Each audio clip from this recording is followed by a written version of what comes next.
Muy buenas tardes a todos, bienvenidos todos. Me encanta ver muchas caras nuevas, me encanta ver también mucha gente conocida. Siempre es un gusto verlos, aunque no podamos vernos y podamos abrazarnos ahora. En esta ocasión me da muchísimo gusto tenerlos nuevamente con nosotros en este webinar que es tan importante en estos momentos y que, como ustedes saben, siempre hemos tratado de hacerlo los primeros meses del año, pero cada vez pintaba diferente el asunto y había que esperar un poco y había que esperar un poco. Y bueno, tenemos hoy felizmente el regreso de Luis Miguel otra vez con nosotros en este webinar, donde nos va a platicar sobre lo que está pasando en este momento, ¿no? Pero quiero decirles, hay muchas personas que no nos conocen, me gustaría platicarles rápidamente quiénes somos. Para quienes no nos conocen, somos Productivity System, tenemos más de 35 años, más casi 40 años en el mercado, y estos son nuestros productos. Voy a tomarme un minutito para quienes no nos conocen, porque hay muchas personas, les repito. Tenemos una encuesta de sueldos y salarios, que es Remunera Pro, una encuesta para empresas PYME, que es Remunera PYME. Tenemos un sistema de evaluación que es un administrador de compensaciones y que permite darle claridad a las estructuras organizativas y hace el tabulador, también el tabulador. Hacemos estudios especiales de sueldo, reestructuras organizativas, descripciones de puesto. Estamos ubicados en Guadalajara y es un honor y un gusto tenerlos a todos esta tarde con nosotros. Sin más, me gustaría presentar a nuestro expositor, que seguramente muchísimos de ustedes lo conocen, que además de ser un amigo de muchos, muchos años, ya no sé cuántos, Luis Miguel, pero probablemente unos 25, probablemente, no sé, pero poco más. Un poco más, ¿no? Que sabe que es muy, muy apreciado, muy querido por nosotros y además muy respetado, no solamente por nosotros, sino por toda la comunidad. Es director general del editorial el Economista desde el 2018. Ha estado como comentarista en muchísimos programas. Es más, creo que hoy te toca, Luis Miguel, estar en ADN 40, si me imagino, porque siempre estamos ahí viéndote los jueves a las 10:30, pero está en Foro TV, lo van a encontrar en Canal 11, en Radio Fórmula. Es una voz que está dando como punta de lanza, porque tiene, además de ser un excelente periodista, es un excelente economista, es una excelente persona, es un muy buen conocedor de la política. Entonces tiene una visión muy completa y además de ser licenciado en economía por nuestra gloriosa Universidad de Guadalajara, que es tapatío, orgullosamente Luis Miguel, tiene un máster en periodismo por la Escuela de Periodismo en Madrid, y por otro lado tiene una especialización de periodismo económico, que es lo que lo enriquece muchísimo en la Universidad de Columbia de Nueva York. Luis Miguel, mil gracias por estar con nosotros, como siempre, es un placer. Y le voy a dejar la palabra al licenciado González de la Rosa, que el día de hoy va a ser nuestro moderador y que le damos la bienvenida. Gracias a todos por estar presentes, gracias por participar con nosotros en estos eventos.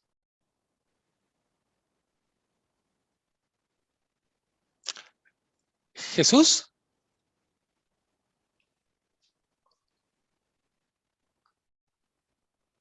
No tienes micro, Jesús. Jesús, no tienes micro. Hay que poner. Ya le están apoyando. Ya le están apoyando para. Ok. Un segundo, por favor.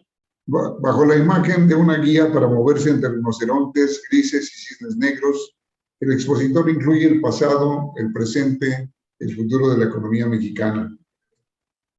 En su exposición incorpora 4 fases o 4 movimientos diferentes de esta dinámica de la economía mexicana.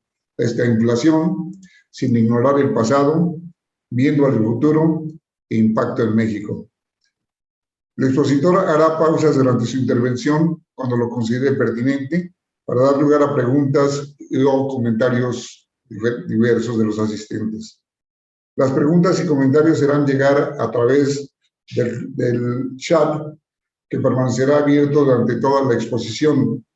Con esto se busca generar un ambiente, un clima de comunicación mutua, de retroalimentación y de aprendizaje común, y de participar en forma productiva. El moderador dará lectura a las preguntas o comentarios para que el expositor resuelva, amplíe, comente. Las preguntas que no se alcancen a cubrir serán resueltas por el expositor y enviadas después en un correo de Productivity Systems a todos los participantes. Nuevamente, bienvenido, Luis Miguel, y la palabra es tuya. Muy buenas tardes. Muy buenas tardes a todas, a todos. Muchísimas gracias por la oportunidad de platicar con ustedes. Celebro el reencuentro con Verónica, con Jesús, con el equipo de Productivity. Nos conocemos hace mucho y nos desconectamos mucho rato. Volvimos a hacer contacto en pandemia. Esto, más allá de la parte anecdótica personal, creo que refleja algo que hemos vivido todos, y es estos meses que empezaron en febrero de 2020 nos han obligado a buscar respuestas, a buscar atar cabos de una manera diferente. Yo diría salirnos de la zona de confort, pero también entender que no hay una sola respuesta, sino piezas del rompecabezas de los que cada quien tiene uno. Entonces, agradezco muchísimo la presentación, los conceptos generosos, pero me gustaría, sin falsas modestias, decir, yo solo sé que no sé nada. Son tiempos bien complicados que nos están obligando a revisar cuál es nuestro mapa del territorio, pero también nos están obligando a revisar el vehículo en el que nos estamos moviendo en el territorio, la manera en que estamos viendo.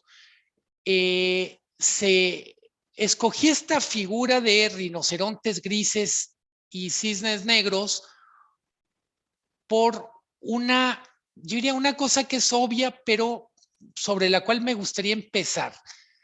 Creo que hemos abusado de una metáfora muy poderosa que es el cisne negro.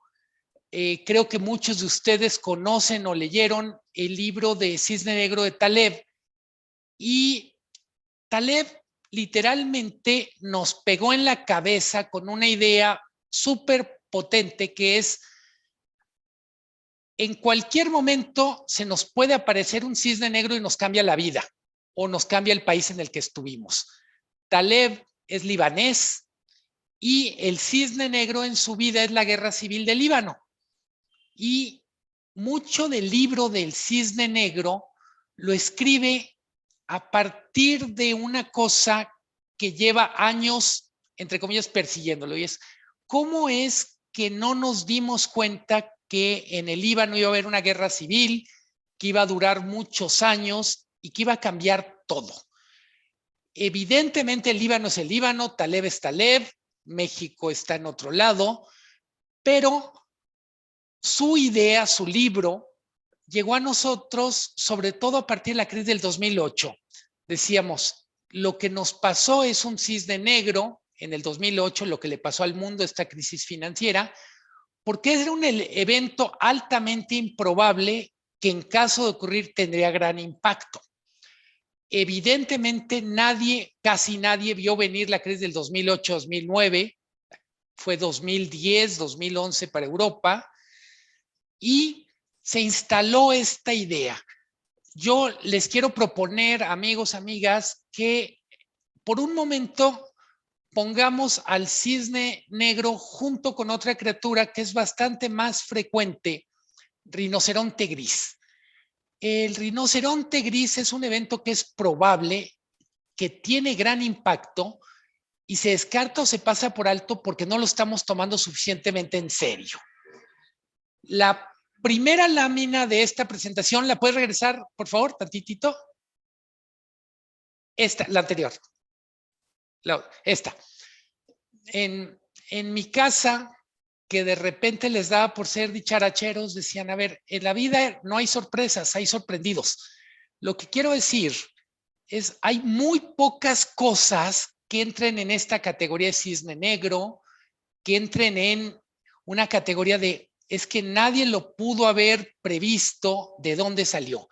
Lo que tenemos claramente es abundancia de rinocerontes grises. Adelante, Jesús.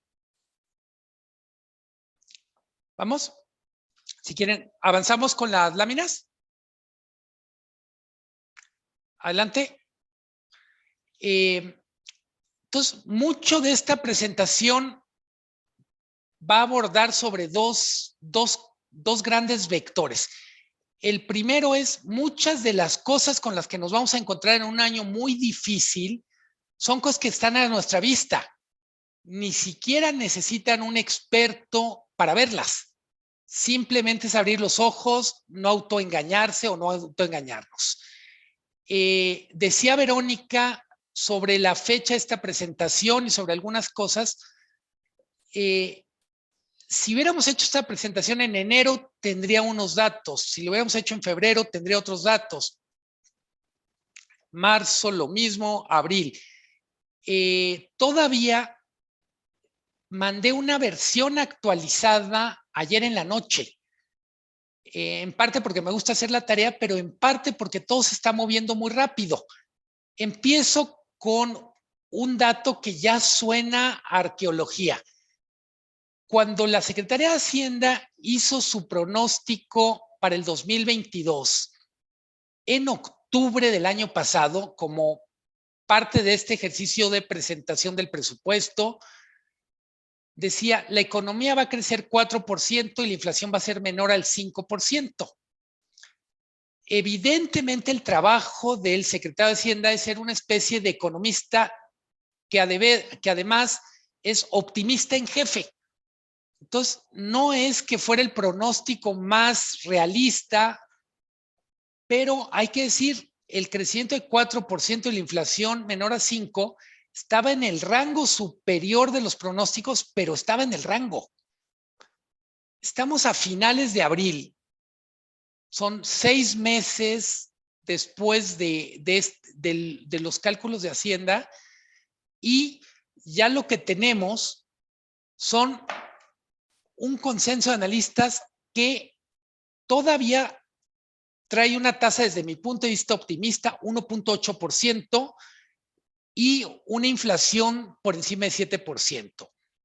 La gran pregunta desde el punto de vista de los números es qué tan abajo del 1.8 quedaremos en crecimiento y qué tan arriba del 7% quedaremos en inflación. Adelante.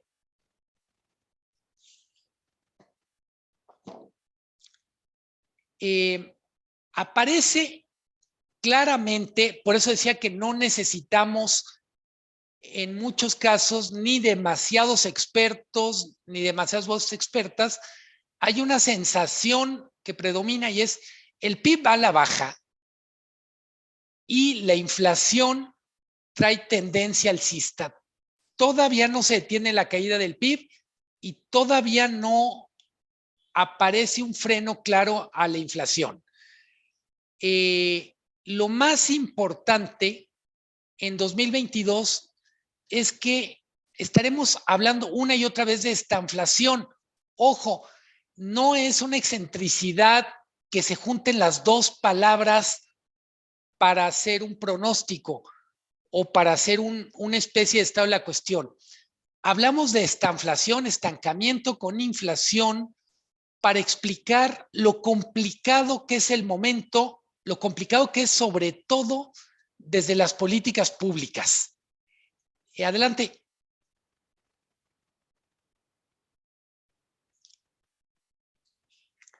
Si están viendo su pantalla, el tercer párrafo es el que cuenta. El problema con la estanflación, por lo que es tan complicada, tan preocupante, es que no hay una medicina conocida. Si encontramos literalmente en la botica del pensamiento económico algo que cure la inflación, lo más seguro es que ese remedio mata o frena el crecimiento. Pero pasa lo contrario. Si decidimos que el crecimiento es el mayor problema y nos dedicamos a atenderlo, lo que vamos a tener es que la inflación se va a salir de control. Adelante.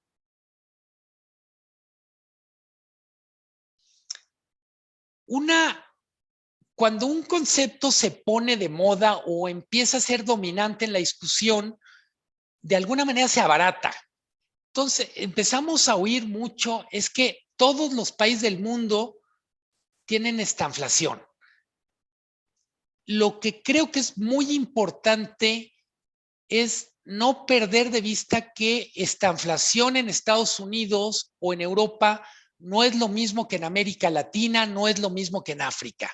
Si tuviéramos una especie de mapa mundial de vulnerabilidades, los países más vulnerables claramente son en este momento los que no producen ni energía ni alimentos, ni petróleo y gas, ni trigo, ni maíz, ni arroz.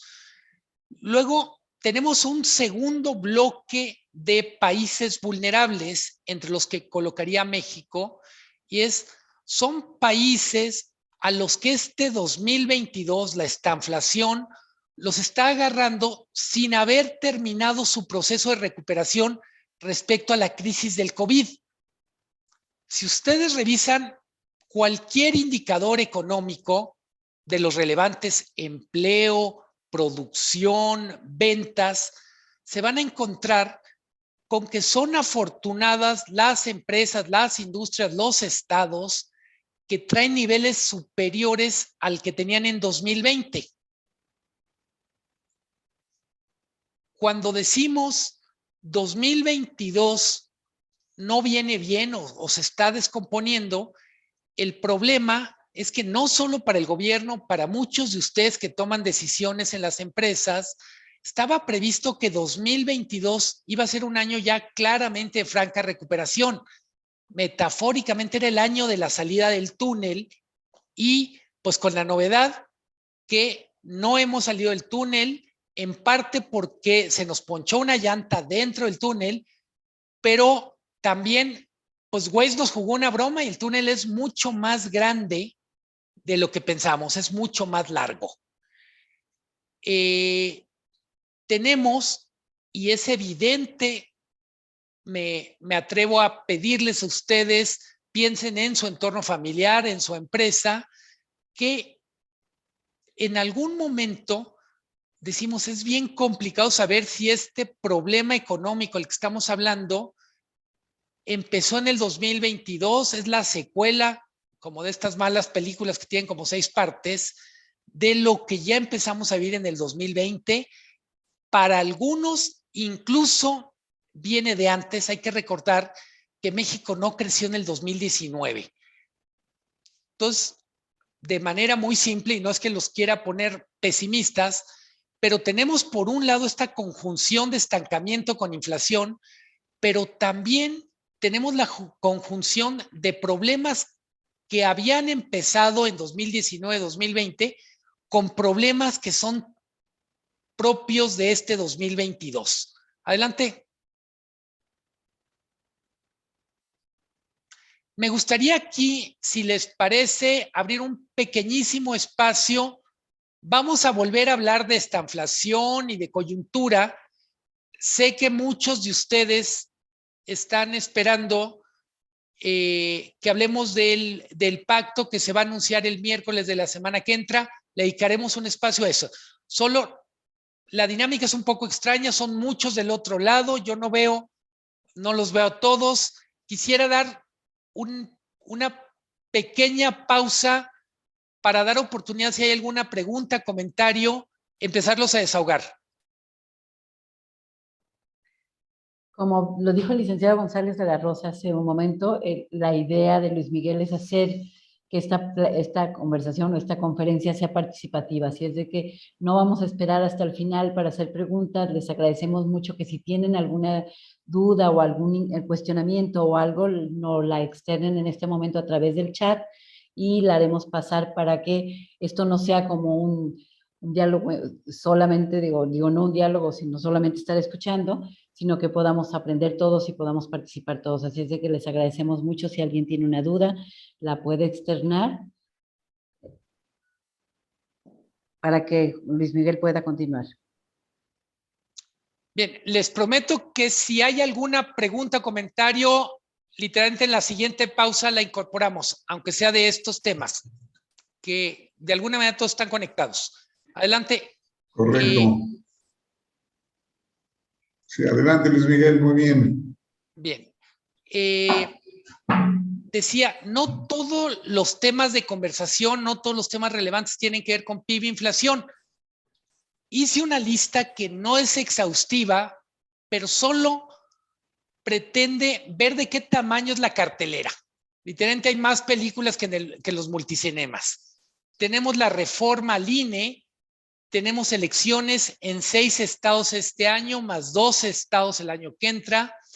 Tenemos este proceso de conclusión de las obras emblemáticas. Debería poner conclusiones de entre comillas, porque no necesariamente la inauguración quiere decir con que están las obras listas. Tendremos muchos litigios alrededor de la reforma eléctrica. Viene, y es un tema al que volveré, las alzas de tasas de interés, no solo como un asunto de política monetaria determinada por la Reserva Federal, Banco de México, sino como una decisión económica que literalmente va a inundar a la economía con muchas cosas. Probablemente no hay decisión más importante en el mundo que la política de tasas de interés de la Reserva Federal. Es el Banco Central del mundo y solo por poner un ejemplo, el que la Reserva Federal confirme que va a subir 50 puntos base, movió el tipo de cambio del peso 2%. Es el anuncio, no es la ejecución. Faltan otros anuncios y otras alzas, pero de ese tamaño es el impacto que tienen los movimientos de tasa de interés. Está, por supuesto, entre 2022 y 2023, venta de Banamex. Va a ser un muy buen barómetro la venta de Banamex de cuánta confianza hay de los inversionistas nacionales o extranjeros. Va a darnos una medida también de cómo está el gobierno jugando su rol de árbitro en la venta de una empresa que es una operación entre particulares, pero es una empresa de importancia, me atrevo a decir, de riesgo sistémico. Vamos a empezar a ver, le puse controversias comerciales con Estados Unidos, pueden dejarlo en controversias con Estados Unidos. Cuando les decía cisnes negros, rinocerontes grises, yo digo, es evidente que viene un conflicto con Estados Unidos. No, eso no es un cisne negro.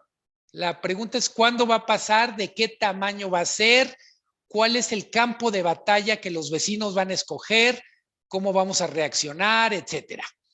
No todo lo que está por verse tiene connotaciones negativas. Quiero enfatizarlo. Lo más relevante en positivo que puede pasarle a la economía mexicana tiene que ver con este proceso de reacomodo de cadenas globales, nearshoring o reshoring, del que muchos de ustedes a través de las empresas en las que trabajan lo están viviendo. Me atrevo a decir, este proceso de reconfiguración de cadenas de producción en el mundo es lo más importante que va a ocurrir en lo económico desde la caída del muro de Berlín, desde la firma de NAFTA para México. México todavía no termina de definir su estrategia de atracción de inversiones. Por momentos manda mensajes de que está interesado en jalar inversión, está interesado en ser un jugador relevante en este reacomodo, y luego de repente manda el mensaje casi como de si no quisiera comer porque ya no tiene hambre. Solo para darnos una idea, China capta entre 200 y 300 mil millones de dólares de inversión extranjera al año. México capta en promedio 30 mil, 34 mil millones de dólares. Si México se quedara con el 10% de la inversión que ahora está en China, inversión extranjera, prácticamente duplicaría su inversión extranjera. No es una meta excepcionalmente alta, pero para cumplir un objetivo de esos hay que hacer la tarea. Adelante.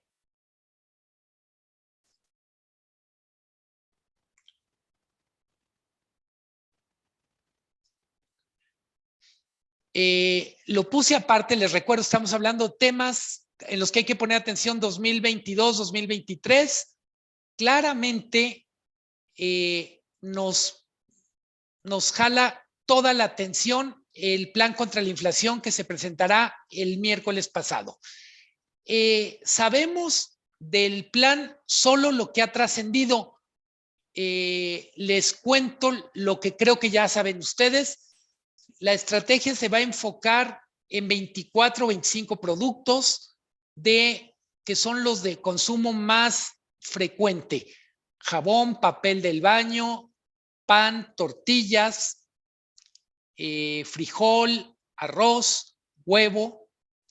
Entre las cosas que no está claro es cómo se va a instrumentar esto. Por momentos se habla de control de precios y luego en otro momento se habla de un pacto al estilo de los 90s. Muchos de los que estamos viendo esto llamamos la atención sobre algo que es evidente, pero no se puede hacer un pacto al estilo de los 90s por una razón muy simple. En el momento en que se hacían los pactos con De la Madrid o con Salinas, México estaba básicamente cerrada. No tenía un acuerdo de libre comercio. El comercio exterior de México en ese momento era menos de 10% del PIB y era básicamente petróleo. Otra cosa muy, muy importante es que en los 90s, finales de los 80s, en particular en los 90s, teníamos un tipo de cambio fijo. Había un ancla contra la inflación, era el tipo de cambio. Si ustedes recuerdan, todo ese esquema con tipo de cambio controlado revienta en el 94.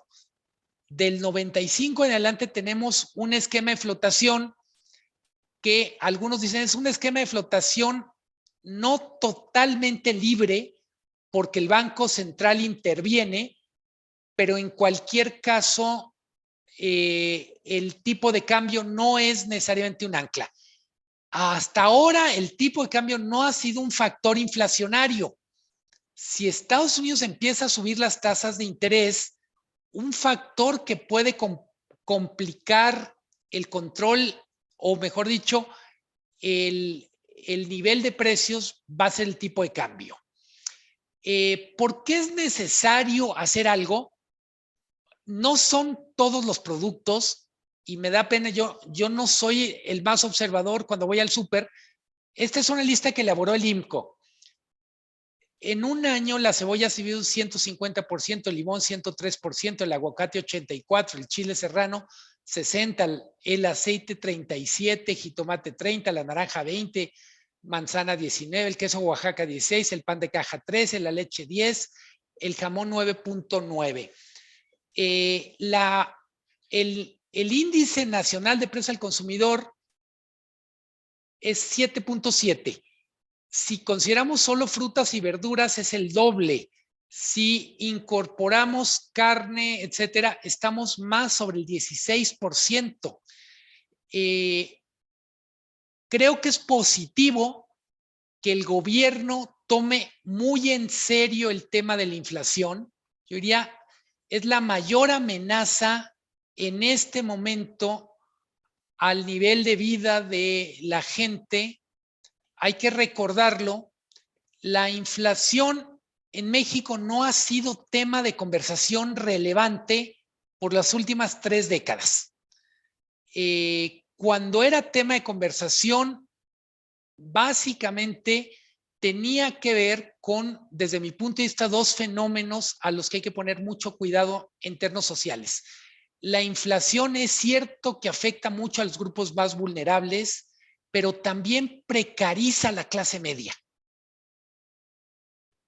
en buena medida, volveré al rato, igual en la ronda de comentarios, para poder abarcar más los temas, a cómo puede funcionar el pacto, cuáles son las dificultades. De manera muy rápida, aventuro 2 o 3 de mis conclusiones o de mis premisas. El control de precios es muy difícil de implementar. Con frecuencia el control de precios produce carestía o mercados negros. El segundo problema con el control de precios es que en términos generales el control de precios beneficia a las empresas que tienen más márgenes, a las más grandes, y le pega muy duro a las empresas más pequeñas. Es decir, si se pudiera instrumentar un control de precios y todos tuvieran que someterse, pues evidentemente el mayor esfuerzo lo tienen que hacer los pequeños. En algunos casos el esfuerzo es de tal tamaño que no sobreviven. Y yo diría, por último, el control de precios requiere una ejecución impecable desde el sector público. Requiere una operación con láser que es muy difícil. Un comentario que hacía ayer el presidente era: le voy a pedir a los empresarios que una canasta de 24 o 25 productos cueste lo mismo en Villahermosa que en Chihuahua. Evidentemente hay costos de transporte, hay diferentes condiciones de mercado que hacen imposible que por decreto las cosas valgan lo mismo en todo el territorio nacional. No necesito decírselos a ustedes. México es tan diverso, es tan complejo, que en más de un sentido es como si estuviéramos en un continente. No es solo un país, por costumbres, por realidades geográficas. Adelante.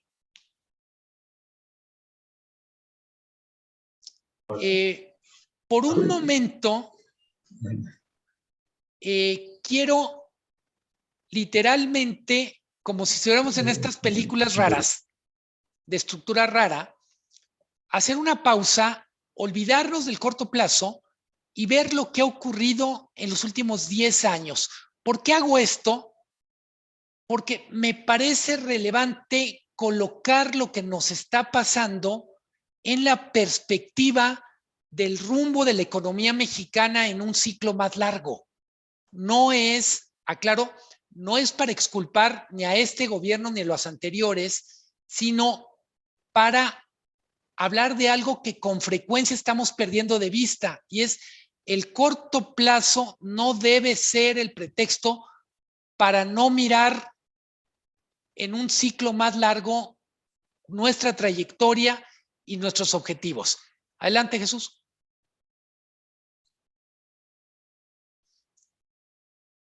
Entre 2012 y 2021, la economía mexicana ha crecido muy poco. 1.95% es la tasa entre 2012 y 2021. 1.95.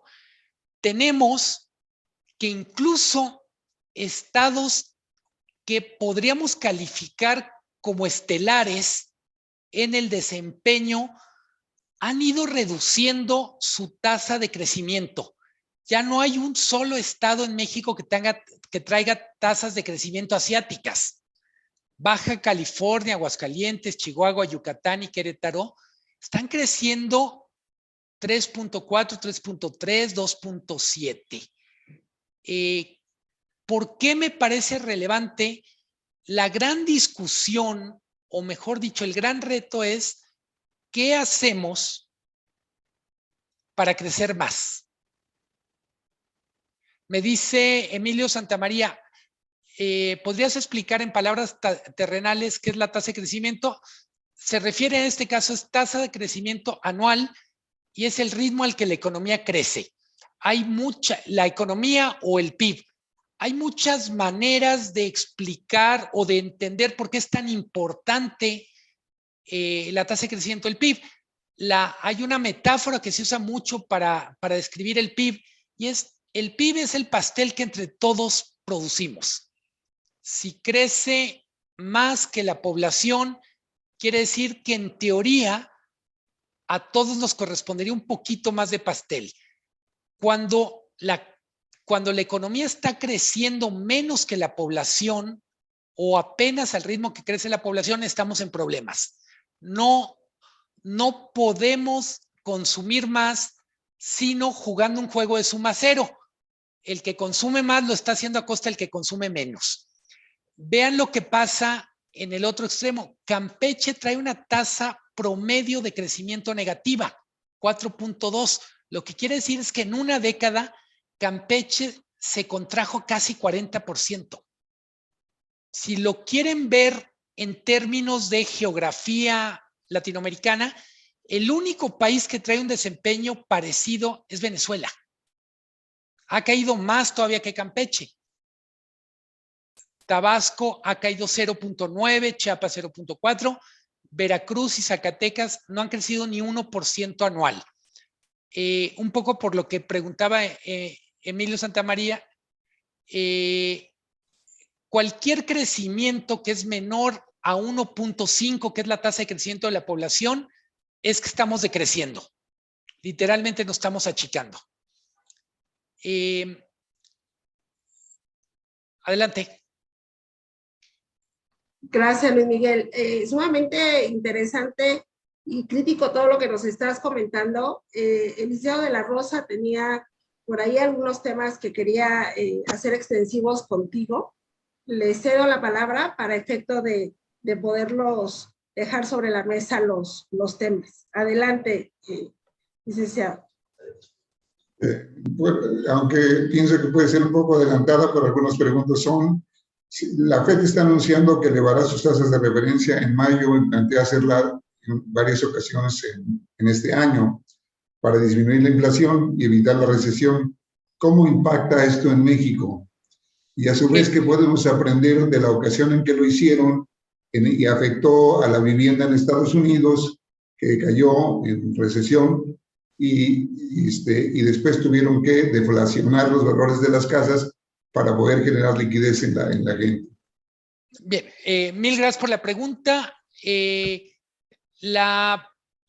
grado de afectación del alza de tasas en Estados Unidos va a depender del tamaño del alza. Se da por hecho por las declaraciones del presidente de la Fed que van a ser alzas de 0,5 punto porcentual a lo largo del año, y más o menos se calcula que al final del año estará Estados Unidos con tasas de interés de referencia más en torno al 3%. Todas y cada una de las veces que la Fed ha tenido un alza de tasas de interés muy agresiva, a la economía mexicana le ha pegado, en primer lugar, la vía de contagio es el tipo de cambio. Un movimiento de tasas de la Reserva Federal invariablemente se refleja en México en un peso que se debilita. Me refiero rápidamente al tipo de cambio, cuando vemos el tipo de cambio que ha estado muy estable prácticamente desde 2018, un factor que sin duda ha impactado es que las tasas de interés en Estados Unidos han sido cero. México ha tenido tasas de interés relativamente altas comparada con su inflación hasta este año, y por tanto el diferencial de tasa hace que México sea un destino atractivo para quien quiere ganar dinero en inversión a tasa fija. ¿Qué podemos aprender de los otros años? Yo lo que diría es, vuelvo a lo de los rinocerontes grises, no hay duda que un alza de tasas de interés en Estados Unidos va a tener un impacto en México. Ya sabemos que va a mover el tipo de cambio.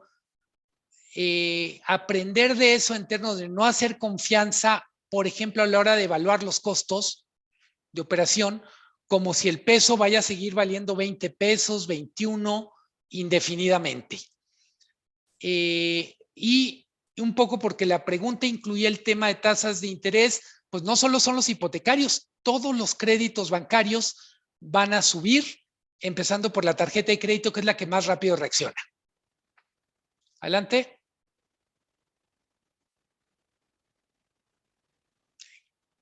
Creo que estás en mute, Jesús. Continuamos. Bien. Hay más preguntas, pero no quiero que adelanten el tema. Sí, gracias, Jesús. Y gracias a todos por las preguntas. Si vemos el comportamiento de los sectores entre el 12 y el 21, también vamos a encontrarnos con una cosa que es, desde mi punto de vista, interesante. El sector primario, agricultura, ha crecido, agricultura, bebidas y tabaco, ha crecido 2.67%. El sector secundario, que es industria, ha crecido es 9 centésimas de punto porcentual, prácticamente no ha crecido. Muchos de los que están aquí entiendo que están en partes de la economía que están creciendo. Por ejemplo, la manufactura de comunicación y electrónica trae tasas de crecimiento de 4.4% anual. La fabricación de equipos de transporte 3.8%. Pero vean qué pasa con el petróleo, -6%. Productos de cuero, piel y similares, -3%. Adelante. En servicios, que es el tercer sector de la economía, traemos una tasa de crecimiento de 2%. Bueno, 1.93%. Crecen medios de comunicación y telecomunicaciones, servicios financieros y de seguros, pero decrecen actividades de hotelería, restaurantes, cultura, deporte y recreación. En este caso, la estadística está muy impactada por COVID. Hay que recordar que el último dato es 2021 y es la caída de hoteles y restaurantes. En cualquier caso, si sacamos de la ecuación hoteles y restaurantes, traemos, desde mi punto de vista, algo que tenemos que tener todo el tiempo en mente. Cuando hablamos de PIB por sectores, siempre estamos hablando de grandes agregados, de promedios. Tenemos que poner mucha atención a la diferencia que hay entre los que crecen mucho y los que no crecen. Una parte del malestar social que vivimos, de la dificultad para dialogar o encontrar un terreno de diálogo común, tiene que ver con que a cada quien va a hablar como le va en la feria, y ha sido una feria en donde literalmente unos salen con lana y otros salen trasquilados. Adelante.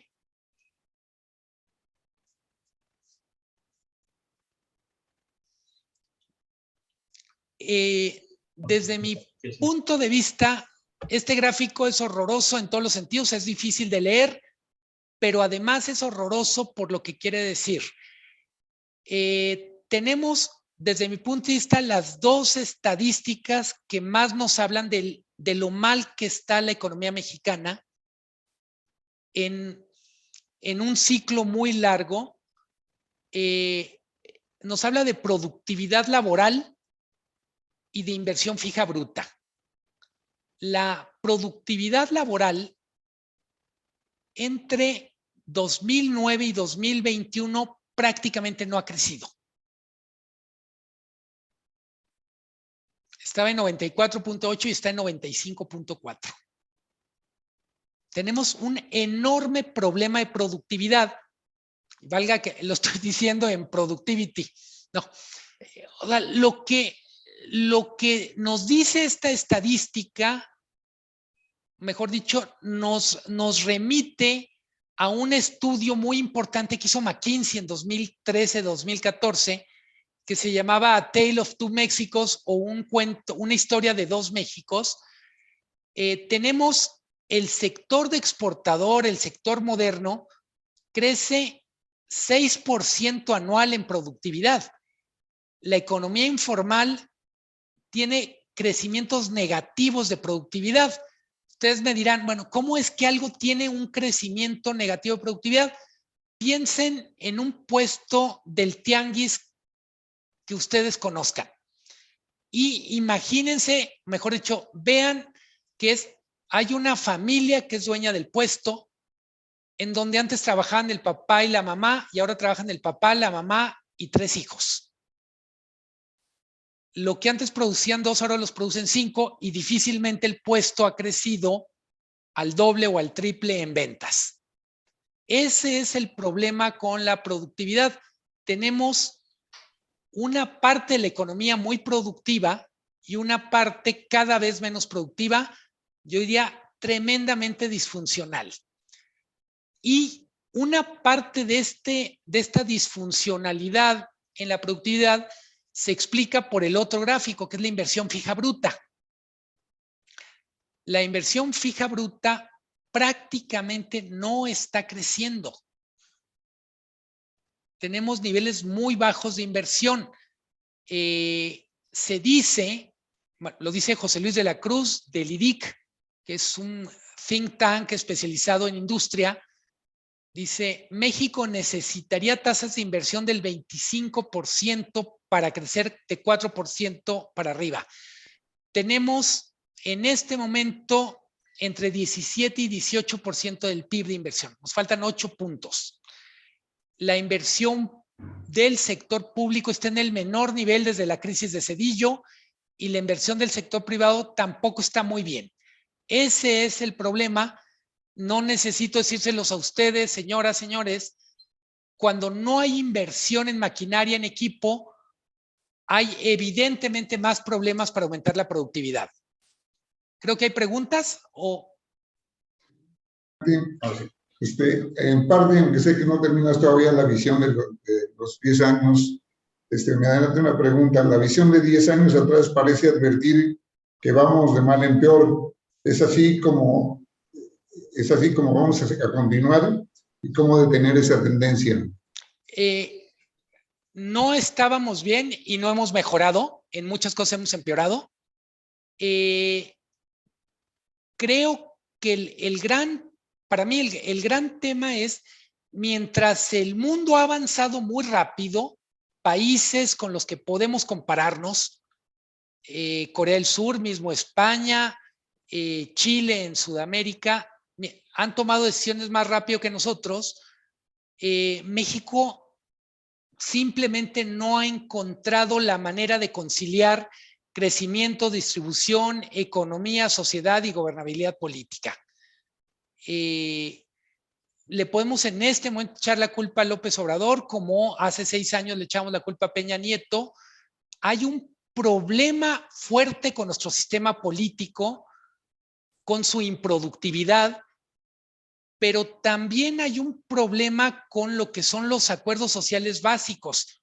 Una sociedad que tiene 60% de la población en la informalidad, en la economía informal, pues tiene un problema básico de orden social.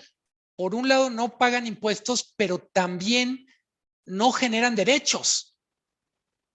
Entonces, yo diría, sí, quise irme a esta panorámica de hace 10 años, insisto, no es para quitarle importancia a lo que estamos viviendo, pero también para ponerlo en perspectiva tenemos mucho tiempo con la economía muy estancada en el sentido de creciendo mucho menos de lo que debería de crecer. Adelante.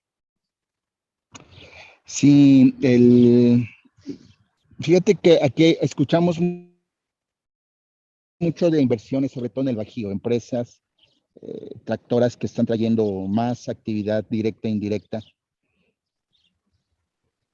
Y esto tiene 5, 7, 8 años, ¿no? Sin embargo, escucho que dices que no estamos creciendo, pero sería un factor de balance de todos los sectores. Por ejemplo, estos que están sumando, bueno, pues están creciendo porque al final hay según mi apreciación, hay mayor actividad industrial, mayor derrama económica, y otros se están contrayendo y el balance sería punto 1% que mencionas. También sería algo en temas de tratamiento fiscal. Por ejemplo, vemos algunas empresas que juegan con el tema de si es sistema o esquema maquilador o temas de este tipo, ¿verdad? De masajeo para vender a empresas extranjeras y que el profit esté fuera. También esto jugaría en parte esta fórmula. Contesto rápido, Emilio, y gracias por la pregunta. La primera es más fácil de contestar. Efectivamente hay un México que está creciendo muchísimo. Guanajuato, Nuevo León, Baja California, el campo de Jalisco. Lo que nos dicen los gráficos es si ponemos literalmente en la cuenta, en el carrito, todo lo bueno que traen los que crecen con todo lo malo que traen los que no crecen, lo que tenemos es un resultado en lo agregado muy pobre. No quiere decir que el éxito de, por ejemplo, el Bajío, que incluye Guanajuato, Querétaro, que el éxito, por ejemplo, agroexportador de Jalisco, exportación de electrónica, el éxito de Nuevo León, de Tijuana, hasta antes del COVID, el éxito de Cancún, no quiere decir que sean ilusorios. Lo que quiero decir es, somos un país de 130 millones y el éxito de estos lugares alcanza más o menos para 40, 50 millones de personas, pero no resuelve a las otras 80 millones. Ese es nuestro gran problema. La otra pregunta sobre si lo fiscal influye, sí, desde el punto de vista que un estado que es malo para cobrar impuestos es un estado con menos capacidad de acción en, yo diría, estructuralmente. La principal tarea del Estado es seguridad, desde mi punto de vista, y lo que tenemos es que una parte de la crisis de seguridad que vivimos es también una crisis de financiamiento a las estructuras de seguridad. Y cuando digo crisis, quiero decir, gastamos mal, pero gastamos menos de lo que tendríamos que gastar. Bien, adelante. Gracias. Algunas preguntas, Luis Miguel, antes de proceder a la siguiente.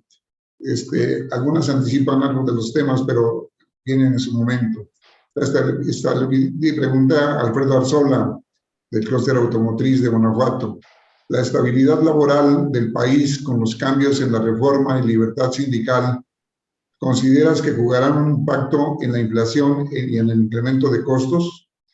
De manera muy rápida, sí tendrán un impacto inflacionario. Un poco también en comparación con los 90s, decía, el tipo de cambio fue una de las anclas inflacionarias y el otro fue los salarios. Evidentemente, no hay manera en este momento de pensar que los salarios van a poder funcionar como ancla de inflación, en particular los salarios en donde el gobierno interviene activamente. ¿Qué es lo que hemos estado viendo? Los salarios contractuales obviamente no pueden mantener el ritmo de la inflación, pero en cualquier caso empujan para subir. Yo diría, vale la pena sacar de la ecuación el salario mínimo y concentrarnos en salarios contractuales. Vemos presión para conseguir mejores salarios, pero en cualquier caso no alcanzan a compensar la inflación.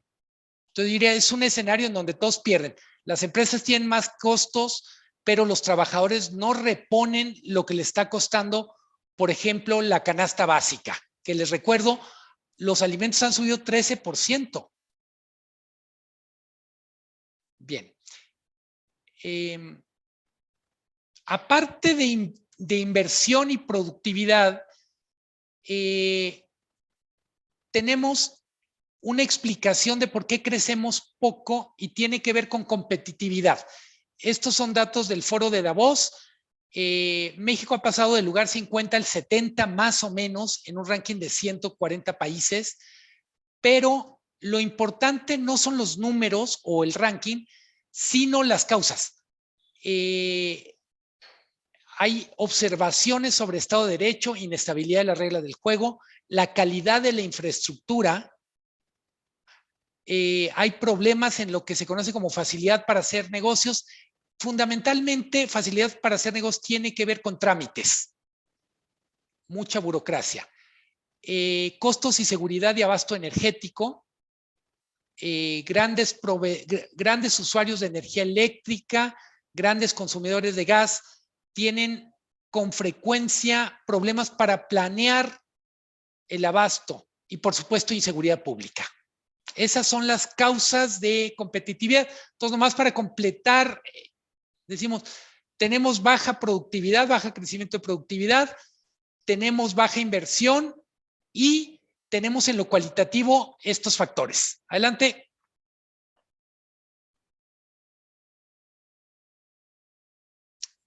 Volvemos a hablar de rinocerontes grises y cisnes negros porque vamos a hacer algunos pronósticos. ¿Qué pasará? Adelante.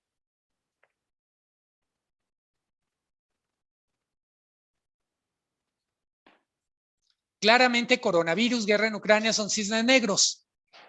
Les recuerdo, rinocerontes grises, tensión en relación con Estados Unidos, reforma eléctrica, deterioro de la seguridad pública, presión creciente sobre finanzas públicas. Hemos hablado poco de eso, pero si estamos gastando 1,200 millones de pesos diarios en subsidiar la gasolina, pues nomás hay que ver primero de dónde sale ese dinero, pero sobre todo a quién le quitamos la cobija.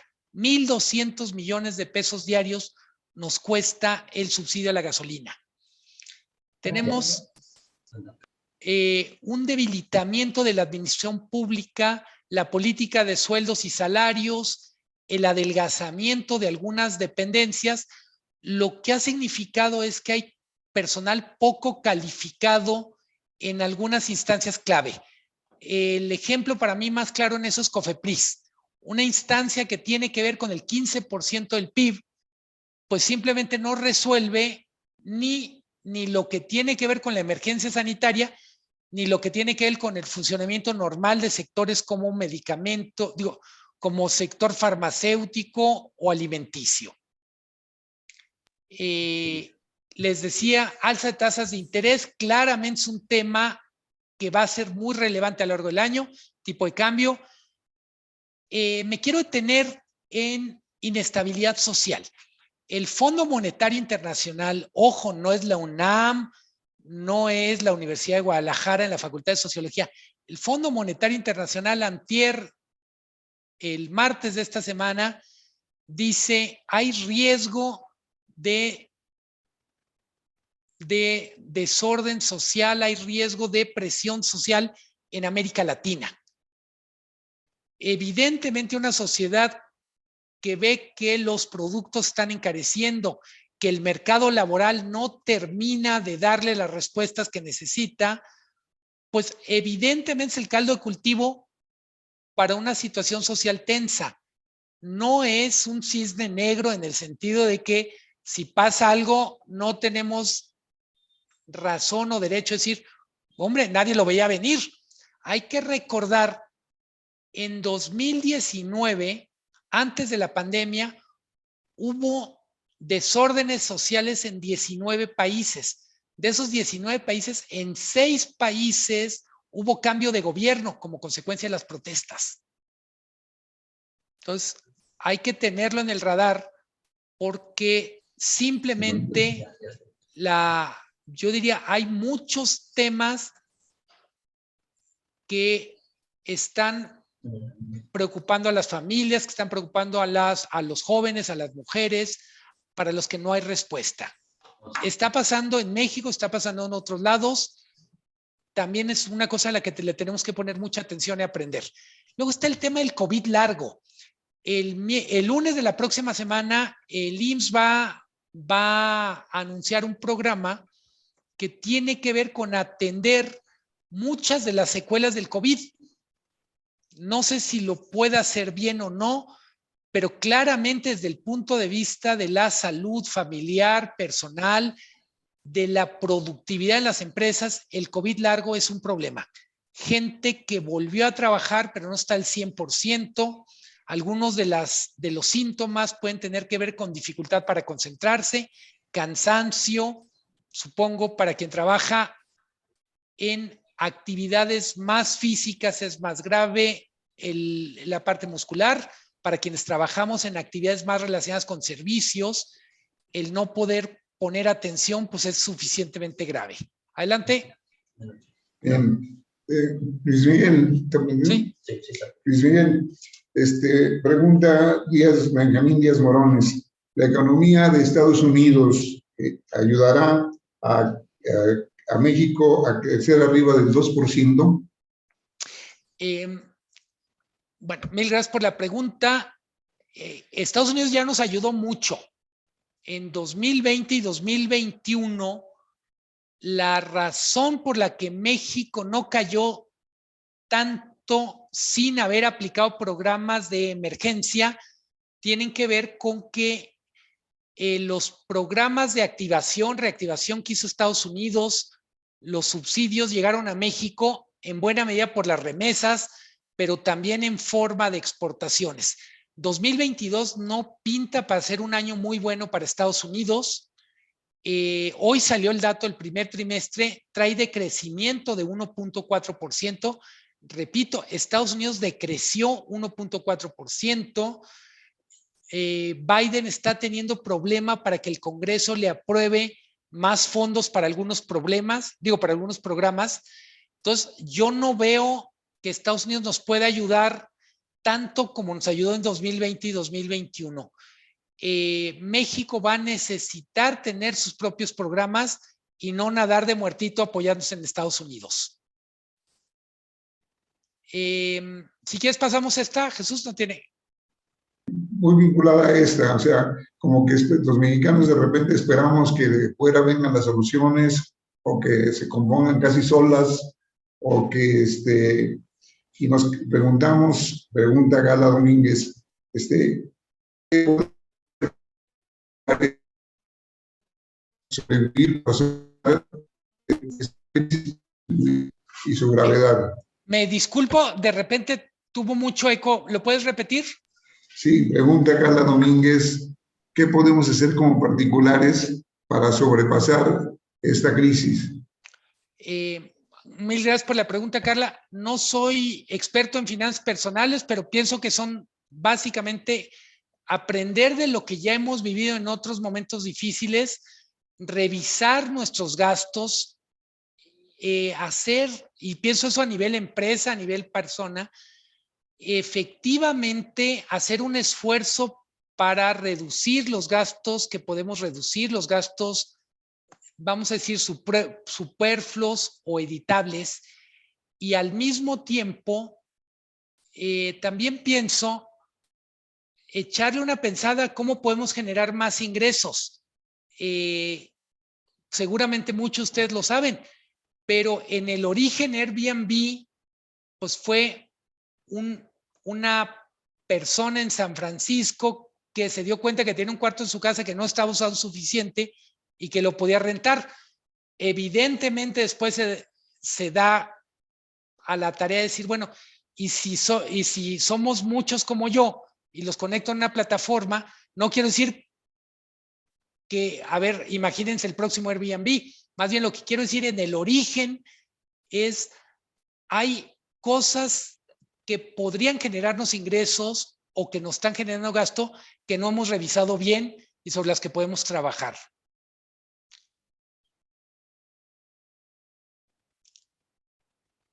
Si quieres continuar con el tema, Luis Miguel, luego vamos pasando a las siguientes para que no retrasarnos.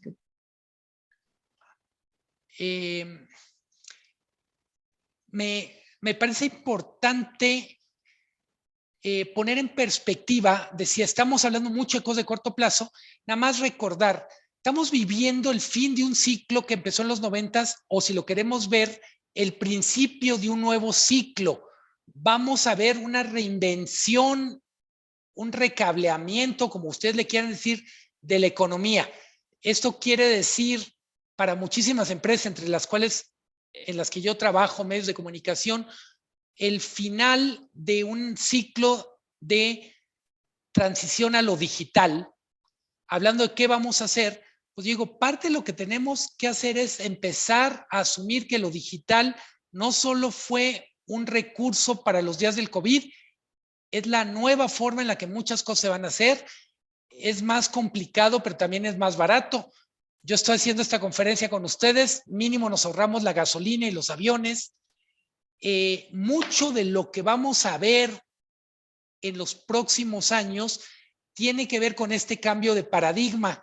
Solo decir, mucho de lo que funcionó en los últimos años ya no va a funcionar porque estamos entrando a una nueva etapa. Adelante, Jesús.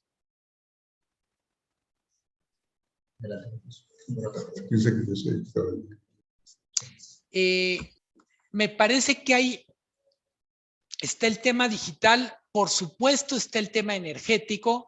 A la pregunta que hacían hace mucho rato, hace un ratito, de qué más podemos hacer. Yo tengo la impresión que revisar también nuestro consumo de energía. Es electricidad, es gasolina, es gas. Lo que podemos hacer como personas, como empresas, lo van a hacer todos los países, porque sí o sí estamos viviendo el principio, el final de un modelo energético. Ya sé que alguien dirá, hombre, está la crisis en Ucrania y todo mundo quiere ver dónde consigue petróleo. Hay que distinguir entre lo que está pasando ahorita y lo que va a pasar. El futuro va a reducir el consumo de energías fósiles, vamos a tener más energías renovables, son oportunidades de negocios para algunos de ustedes, pero también son oportunidades y retos como consumidores. Adelante.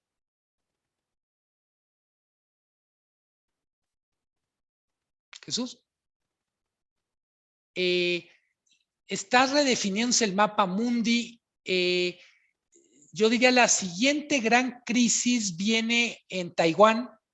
Se da por hecho esta invasión china a Taiwán. ¿Por qué lo digo? Esta redefinición del mapamundi va a significar para México unirse más a Estados Unidos, América del Norte, en parte porque viene un distanciamiento creciente de Estados Unidos con China. Esta cosa que llaman desacoplamiento. Y todo lo que se deje hacer en China son oportunidades para México. Hay que tratar de aprovecharlas. Adelante.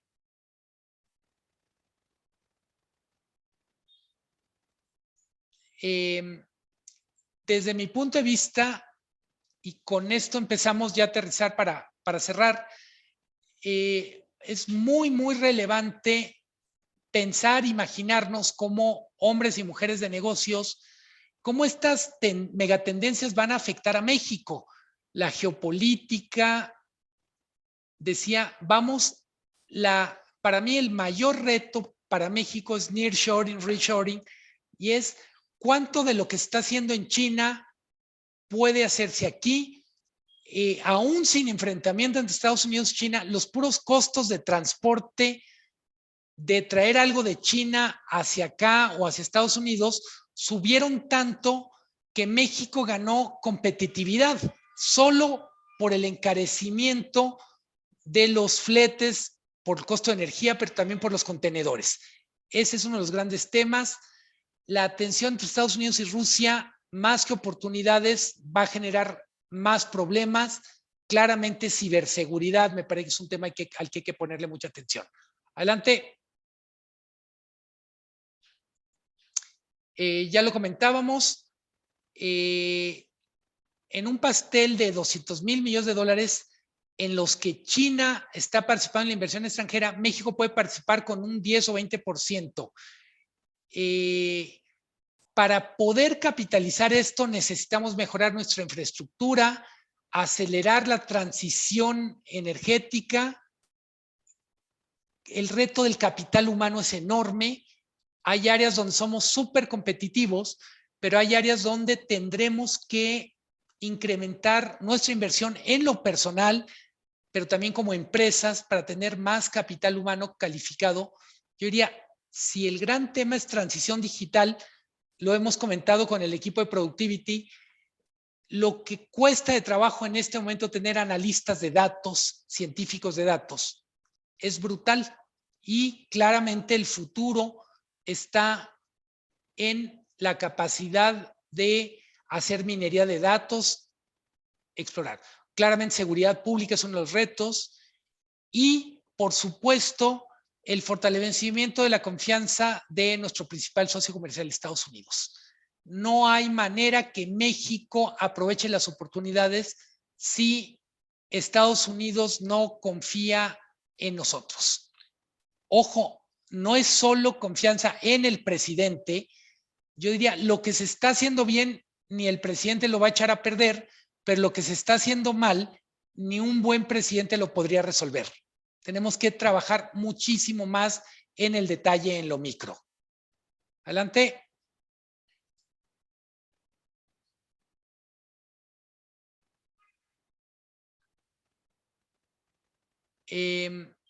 Solo para darnos una idea de cómo estamos viendo el tema de inversión. El año pasado México captó 31,621 millones de dólares, 8.7% más que 2020. Mucho corresponde a reinversión de utilidades. Algunos de ustedes que trabajan en multinacionales lo saben. Nuevas inversiones es 43% y 17% son cuentas entre compañías. Estados Unidos sigue siendo el principal inversionista con 47%, España 13%. Manufacturas es 39%, minería 15%, servicios financieros y seguros 15%. Adelante.